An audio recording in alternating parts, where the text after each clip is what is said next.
Every business wants good customer reviews. Every customer wants a good experience. So what happens when both sides click? Or in some cases, when they don't? From Yelp and Entrepreneur Media, this is Behind the Review. Behind the review, dig deeper too. Behind the review, get all the news. Food, flowers, fixing, make business boom. Behind the review, dig deeper too. I'm Emily Washkovic, Yelp small business expert. Typically, I share a story featuring conversations with a business owner, as well as someone who wrote them a Yelp review. This week is the second episode in a mini-series that I'm calling the San Angelo series. We're back with Black Badge Yelp Elite reviewer Josh H., who's been reviewing businesses and contributing to Yelp for more than a decade now. He shared his experience with a weightlifting gym, as well as a favorite brewery/restaurant. Josh is helping me shine a light on businesses in San Angelo, Texas. It's a small town that sits in the Permian Basin in West Texas and is home to Angelo State University and Goodfellow Air Force Base. It may have a population of around 100,000 people, but it's not short on great places to eat. Today, we hear from Josh and the owners of his favorite donut shop, Ash and Sophea Cordona. Let's dig into what makes Donutopia, Donutopia. As soon as you walk in, you smell that unmistakable donut smell, that yeasty, just unmistakable donut smell that instantly makes your mouth water. And then that first counter you look at grabs your attention because there's different colors, different sizes, different shapes, and your eyes start oogling. And then you walk around the corner and they've got their shirts up there. They've got pictures up on the wall. They've got all this ish type stuff and memorabilia and decor around there. And even the colors on the wall and stuff, there's greens and oranges and reds, almost kind of like that kid appeal, because we never lose our love for the sweets of something like a donut.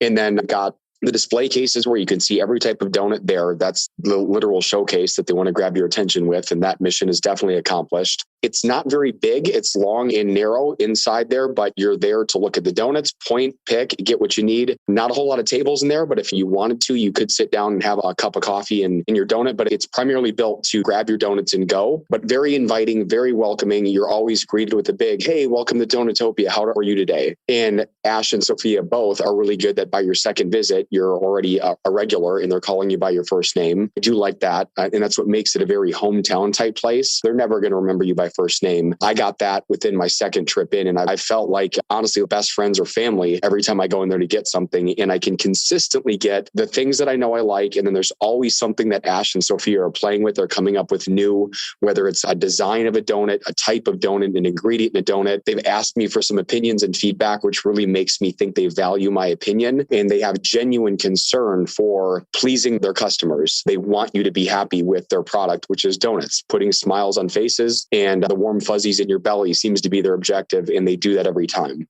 Well, now I really want a donut. That's such an excellent description of this small shop with big ideas and even bigger flavors. Ash, I know you mentioned earlier that you never thought you'd be running a donut shop in San Angelo, but here you and Sophea are. Can you talk about how you ended up with Donutopia? Always wanted to own a donut store. She's always had a lot of ideas. In life, it's just about finding the opportunity. We had another business in Midland or Odessa. We were running a trucking company and we were doing really well. We were doing really well for a couple of years. She had some friends here. She was helping this person out. This person came into a lot of problems. An opportunity came up and he said wanted to buy this donut store from this person. And so we did it. We had some money and we bought it. And then she took it and she kind of ran with it. She started implementing her ideas. She started doing her thing. She started generating new business, making new locals, keeping the existing ones that were here. Got a new type of culture over here, a totally new type of environment, and started putting out totally different donuts. Then that's what you have. You have this sky's the limit now. So forward a little bit, we ran into COVID, which kind of slowed me down and what we were running over there. So I came home and came over and started helping her out. She was so busy, it was just really crazy. So it just didn't make sense when things started going back in the groove.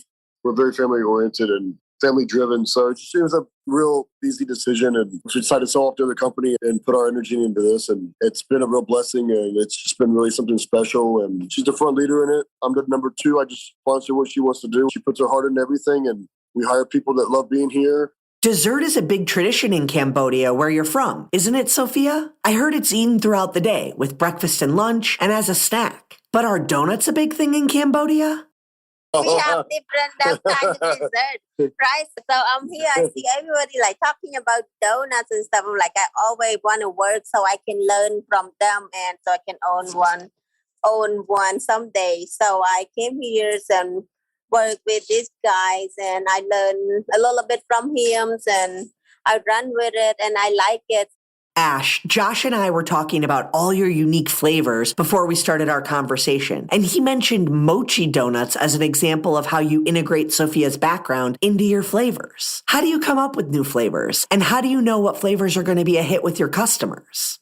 Sophia is a lot like me. We like to be challenged, and we always like to have something in our mind that's giving us some kind of a problem so we can have something to always figure out. So we are going down the list of everything that they do around the world and everything they do locally or everything they do in donuts. And we work to implement it. Then we work to make it better and to make it one for our own signature way of doing it.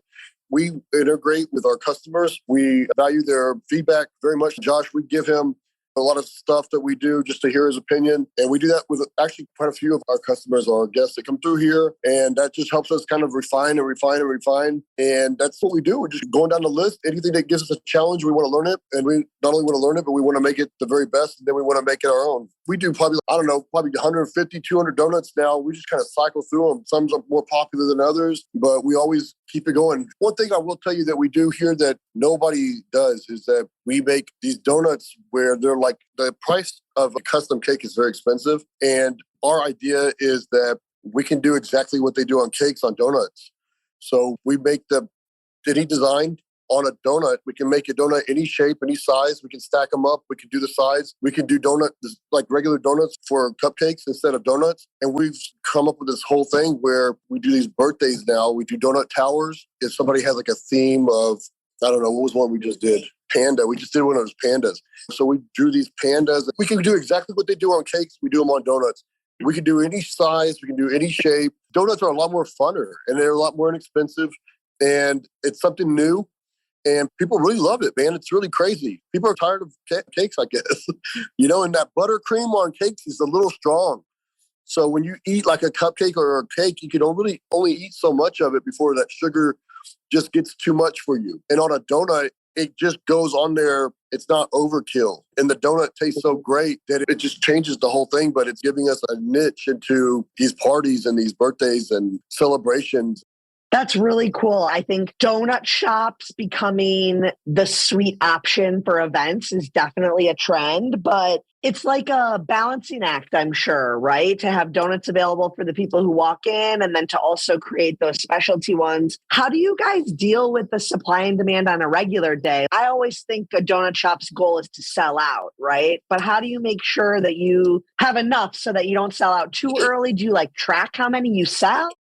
The way that's done is just through experience. One part of that is that the stores reach its max. So we can't serve more than what we can do here. So we drew a line and said, look, this is what we feel comfortable that we can do without killing everybody. Where we're at is just the equipment is just not big enough. The room is not big enough. The place is not big enough for us to do what we can go through the door. That's a lot of 1, 2, 3, repeat, 1, 2, 3, repeat. And you got to keep doing it. So you got to get here earlier, and earlier. We don't want to cut any corners. That's something that I will tell you. We don't cut any corners. That's that heart that I'm talking to you about, that passion. We don't cut any corners. We make everything fresh in the morning. We make sure everything's right and perfect. So there's times that we're here at 10 o'clock at night. Sometimes we don't even go home. The last week of Halloween, we won't even be going home. And that's with all our staff and everything. And that's where we're at. So we've drawn a line for our day to day. And we pretty much sell out every day. If there is anything left, it's very little. And we usually give it away. We have a basket of people that we donate the donuts to that are really appreciative of it. And they're not in a position where they can get it. So they seem real excited about it. And we're excited to do it. So that's really nice. Ash, I want to give you a chance to talk about your team. How many employees roughly do you have? Can you talk a little bit about how you make sure that they carry that same heart and passion that you and Sophia do? Yeah, absolutely. So we have a pretty stacked team. We do 5 in the morning. It's 5 or 6 people in the morning. And then in the daytime, it's 2, 3, some 4 or 5. It just depends on what day it is in the front. So that's what it takes for this thing to do it every day. So a little bit about my past. I worked for Pioneer Natural Resources. I was part of their leadership committee. We kind of structured the fleets and did the whole thing. And that was really intuitive for me to keep that culture. It's real difficult to keep a strong culture in a work environment. That culture is real important. We have a high expectation. We make sure that things don't get toxic. And the most important thing is we want people that want to be here. So if they don't want to be here, we don't want them here. In our experience, the ones that we've hired that meet that mold, they tend to want to work. They want to be here. They want to integrate, and they want to meet the people, and they want to come up with their own donuts, and they want to have a lot of fun doing it. We had a small little hiccup where we needed a lot more staff real quick. And when we did, we ended up getting some people, and it's really crazy. It takes one. You get one person, they go there and get on their phone. And then before you know it, nobody's cleaning and moving around anymore. Everybody's on their phone. And so we flagged it down and we just got rid of that person. And we said, we'll run it a little bit behind and they'll have to do a little bit more. And it just gets right back on track and everything moves real good and it keeps it real good. And in my experience, the people that want to work, they want that environment. They really feel, heavy or saturated if they have that where somebody doesn't want to do what they're doing. So if they're cleaning and they look over and somebody's not cleaning, they don't want to do it anymore. They feel like this takes them away and they're not happy. They don't get happy. And when they are moving and they are taking pride in everything they do, they're just so proud to be here and they're happy to do anything for anybody. It's just really something special, but we just run it real tight. And if somebody doesn't fit in, we're real clear of what our culture is. Our culture is everything is measured by contribution and attitude. We expect everybody to contribute and we expect everybody to have a great attitude. That's what we do and that's how we keep it. And it seems to be working pretty good. So I know that although donuts are the main focus of the business, I can see they aren't the only thing made at Donutopia. Josh, what are some of the other menu items that aren't traditional donuts? They've got apple fritters out of this world that are bigger than my hand, twice as big as my hand. They've got fritters of every type of fruit flavor you can imagine, which is unique and rare. The mochi donuts, long johns, Eau Clairs, Bismarcks, braided twists. You guys do kolaches, which I'd never heard of until I got to Texas. Kolaches is like a thing here. It's got a cult-like following. You guys have your version of a sausage egg McMuffin, which is insanely good. You've got egg and cheese muffins. You've got your croissants. You've got the Danishes. You've got your breakfast burritos, which are freaking huge. My wife loves those. You guys do other things. You have other things there that are unbelievably good besides just the donuts too, and the unique types of donuts. And any decal or logo you can show, whether it's whatever your kid's favorite cartoon is, whatever their favorite superhero is, whatever their favorite game is. We do every cake you could think of. It's just so much to think of that's not, you don't kind of think of what's traditional, what's not traditional. Pumpkin, we do carrot cake, we do vanilla cakes, we do the pumpkin spice, obviously for right now, everybody does that. We do the old-fashioned blueberry, red velvet, chocolate. We do mochi donuts, we do the buttermilk bars, we do the French krillers. You can think of, it's here. I need to know a little bit about how you can keep the menu so big. I think a lot of people struggle with that because it's like the balancing act of knowing what people are going to want to eat. But you obviously have the demand, right? That's right. That's right. Anything we put out, we just sell it. We just keep it random. We have the basic that we do. Obviously, your glaze, your chocolates, your basic stuff, and then the other stuff. So it really doesn't get that big. It's all donuts. It's just different ways of doing them. You guys do the traditional 10 in your own way that you always find. And then there's maybe 5 other ones out there that are the creative, fun donut type things that you have in there, like maybe some of the fritters and stuff like that. You do well at keeping the menu big enough with some diversity of the new stuff and then the seasonal, the rotational ones. And then you've got your staples because you know people are going to come and asking for those all the time. And honestly, we sell so much glazed and chocolate. And that's really our focal point. The rest of the stuff is just to get people in and curious and have fun and come in. But it's all been real popular. So we just look at what we do for the day. We've been doing it for a while now, so we know what the store will do. And that's really how we keep it together. That's so cool. Josh actually was talking about how vibrant and colorful it is inside. And I could see that when I was just looking at some pictures. Did you guys do a big remodel when you bought the place and rebranding? Not so much. We kind of added a little bit and we just added new donuts. And we brought a new spirit into it. I mean, we tripled the size of the display and there's absolutely no room in here anymore. So does that mean Donutopia number 2 or moving this one into a bigger space? No, it's a number 2. It's definitely a number 2. So tell me about that. Well, there's not really much to say about it right now. I mean, we kept it under wraps and just what it is. We have our spot. For us, like I said, it's about the heart. Obviously, it's a different area here in town, and we measure everything with our contribution. And so we want to make a great contribution to that part of the town, and we want to make a good step forward, and we want to make it a next step forward up for Donutopia also. Ash touched earlier on what he and Sophia look for when hiring staff at Donutopia. If it's all about the heart, then those people working up front need to be putting their own heart and soul into the business as well. Josh, can you expand a little on the atmosphere?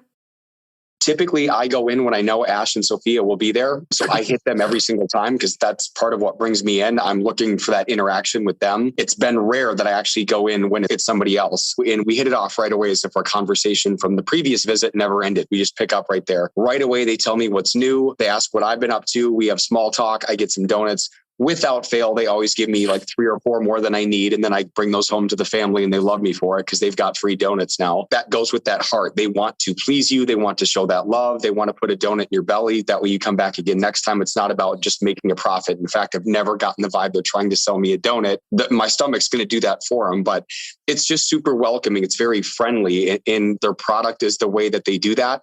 But it's the culture, the vibe, the character traits within the building, which is built and sustained by them, by Sophia and Ash and the people they hire. And even their customers are the same way. They're always the jovial, happy, positive people that go in there to get their donuts, probably because they're excited to be picking up their box of donuts. Who wouldn't be happy? They do well to sustain that, and it's captured within the walls of Donutopia every time you go in. Josh, you're obviously a regular reviewer, and it takes a lot of dedication and determination to review as much as you have. Can you talk about your motivation and why a place like Donutopia warrants a good review? The big thing that motivates me to do reviews like this is that when I find a place that is exceptional and makes me want to come back, and it's just different, it's unique, it's a positive experience, and their product is good, tasty, delicious, whatever it might be, if it's food we're talking about, I want to make sure other people find that place so they can experience exactly what I did and almost walk through my footsteps based on the review I gave them and the pictures that I show, which helps the customer, much like myself. I'm a consumer customer too. They're going to be able to go find it, but then it's also a double whammy benefit for that business because I want them to get more customers like me to go in and get that same positive experience. So that's why I do the reviews, and that's why I share. Ash, a lot of our listeners have had their fair share of frustration with reviews. How do you engage with reviews? Do you read them or use them in any way in your business? Yes, we do read the reviews. We take it all in as feedback. Of course, you're not going to win every one of them. The only thing I can say, we love getting great reviews. Actually, we love any review. It's real hard to say. It's so easy to talk about the good ones, but then there's 2 that will stick out. For us as a business owner, I think the biggest thing to overcome is that sometimes you'll get a bad review. And you have to figure out how you're going to handle it. And some of them need a response and some of them don't. All of them, it's feedback. It's all feedback, right? So like for me, I wish sometimes we could just get rid of it. It's like, this is total nonsense. We had one not too long ago. You read it and you go, it was so not important to them that they didn't even go past the person helping them and ask for a manager. You know what I'm saying? They didn't do any more investigating. They just walked out and they just said, it's like this here. That's so frustrating. Yeah. And you go, man, you want to respond to that. But the way you're going to respond to that, it's not going to be intuitive. So it's better just to let that be their experience, let them share that. And that's just part of being a business. You're going to have people that are going to be very happy here, and there are going to be people that are not. You want to make every one of them happy. You're fortunate that they will share you that feedback. You look at it, and if it applies, you apply it. If it doesn't, you just let it fly. That's the best way you can take it. But we do take it to heart. We do look at it. But in the end, I come to it with myself, just saying that your experience is your experience, right? And this is a board that people get to put their experience on there.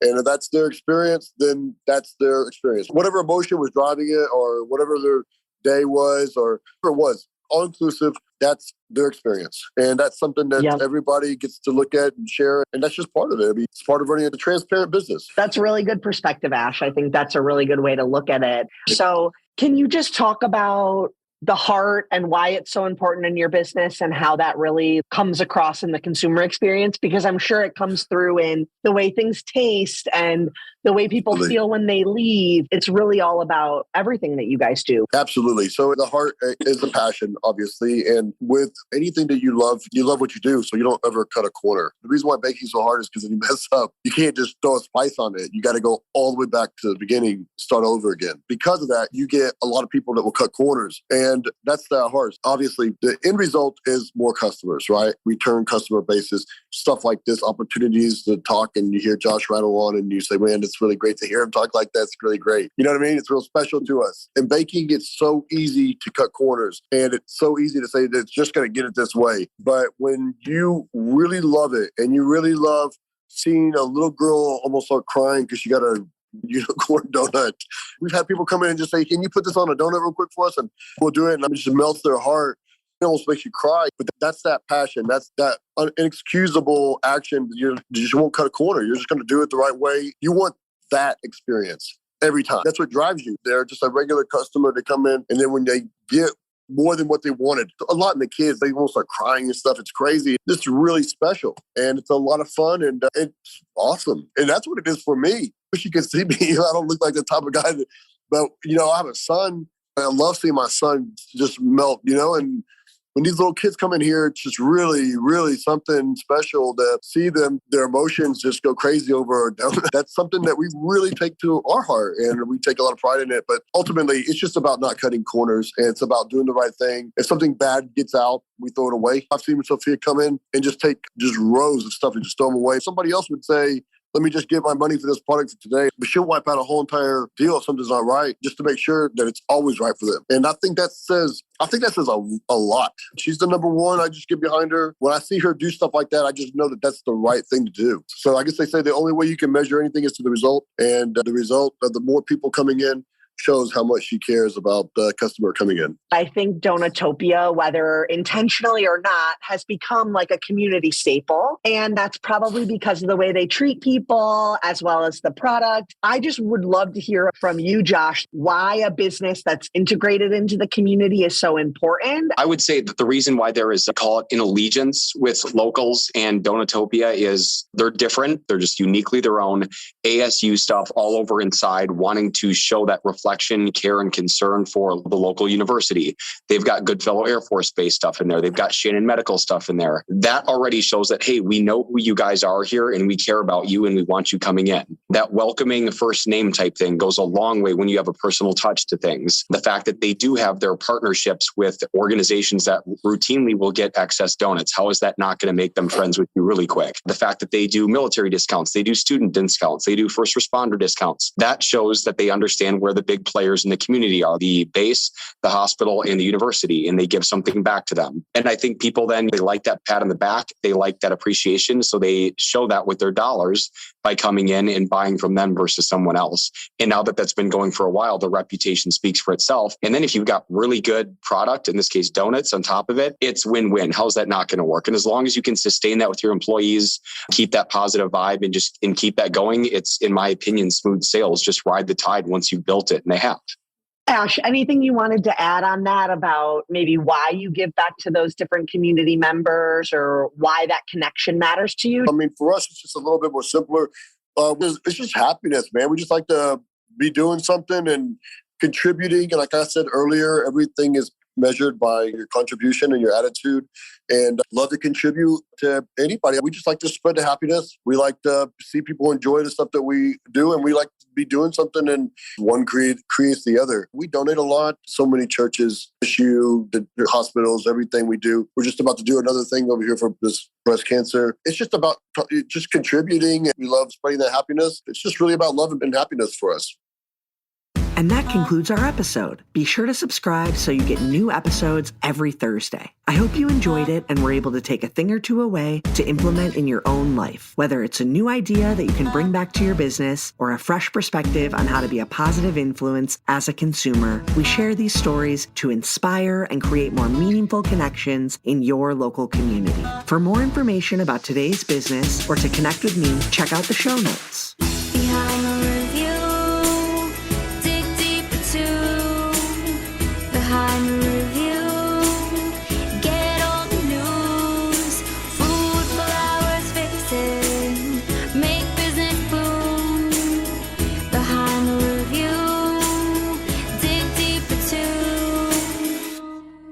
This episode featured a conversation with Sophea and Ash Cordona, owners of Donutopia, and Josh Hockett, a Yelp Elite reviewer living in San Angelo, Texas. Special thanks to Holly Hanchy, who helped write this episode. To learn more about the story, check out the blog post. And don't forget to subscribe so you get an alert every Thursday when a new episode comes out. To claim your own Yelp business page and start engaging with consumers, visit business.yelp.com. Our theme song is performed by Ali Schwartz and produced by Robbie G of Messerol Sound. The show was produced and edited by Entrepreneur Media.